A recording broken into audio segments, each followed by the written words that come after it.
Welcome back to my channel S কিচেনের পক্ষ থেকে আমি শেফালি নিয়ে এসেছি আপনাদের জন্য আরও একটি নতুন স্বাদের নতুন রেসিপি বিট ভাজা। আর এই বিট ভাজার জন্য এখানে অল্প কিছু উপকরণ নিয়েছি। উপকরণগুলো দেখে নেওয়া যাক। আছে বিট, 400 গ্রাম বিট আমি আগে থেকে ছাল ছাড়িয়ে ভালোভাবে ধুয়ে কুচিয়ে নিয়েছি। আমি বটিতে কুচিয়েছি, আপনারা চাইলে গ্রেটার দিয়েও গ্রেট করে নিতে পারেন।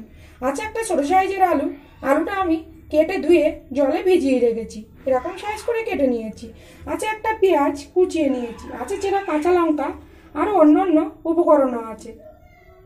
তো আমার আরও নিত্য নতুন রেসিপি পেতে আমার চ্যানেলটিকে সাবস্ক্রাইব করুন আর পাশে থাকা বেল আইকনটিকে অল করে রাখুন, যাতে সবার প্রথমে আমার নোটিফিকেশন আপনার কাছে পৌঁছে যায় আর আপনি অতি সহজেই দেখে নিতে পারেন। আর ভিডিও দেখার শুরুতে প্লিজ একটা লাইক অবশ্যই দিন, যাতে আমি আরও এগিয়ে যেতে পারি। চলুন তাহলে রান্নাটা শুরু করা যাক। দেখুন, বিটটা রান্নার জন্য এখানে পরিমাণ মতো তেল দিয়েছি, তেলটা গরম হয়ে আসছে।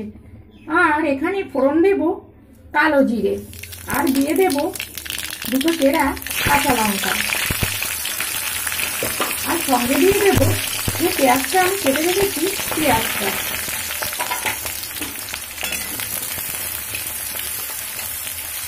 একটু ভাজা হতে দেব। দেখুন, পেঁয়াজটা ভাজা হয়ে গেছে, খুব বেশি কিন্তু ভাজবো না, অল্প ভেজে নিয়েছি। এবার আমি কেটে রাখা বিটটা দিয়ে দেব। এখানে কিন্তু আমি কোনো রকম হলুদ ব্যবহার করব না।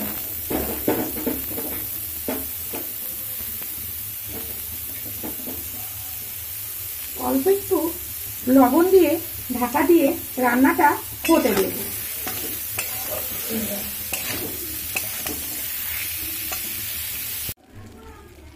দেখুন, বিটটা ঢাকা দিয়ে 2 থেকে 3 মিনিট একটু রান্না করে নিয়েছি, মানে একটু নরম করে নিয়েছি। এবার এখানে দিয়ে দেব আলু।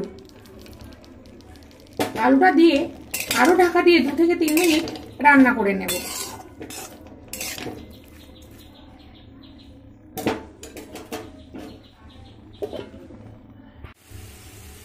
দেখুন, আলুটা দেওয়ার পরে আমি আরো 2 থেকে 3 মিনিট রান্নাটা করে নিয়েছি।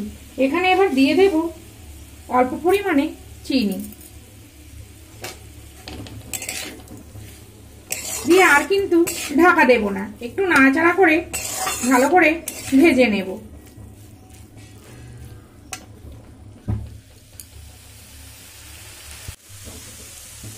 দেখুন, বিটটা ভাজা হয়ে গেছে, এবার আমি নামিয়ে নেব। আপনারাও এইভাবে বাড়িতে বিটের ভাজা তৈরি করুন, আশা করছি খুবই ভালো লাগবে। আর যদি আমার এই রেসিপি ভালো লাগে প্লিজ আমার চ্যানেলটিকে সাবস্ক্রাইব করুন আর পাশে থাকা বেল আইকনটিকে অল করে রাখুন। আর যদি খুব ভালো লাগে প্লিজ একটা শেয়ারও করে দিন, যাতে আমি আরও এগিয়ে যেতে পারি। তো আমি বিট ভাজি রুটির সঙ্গে পরিবেশন করব।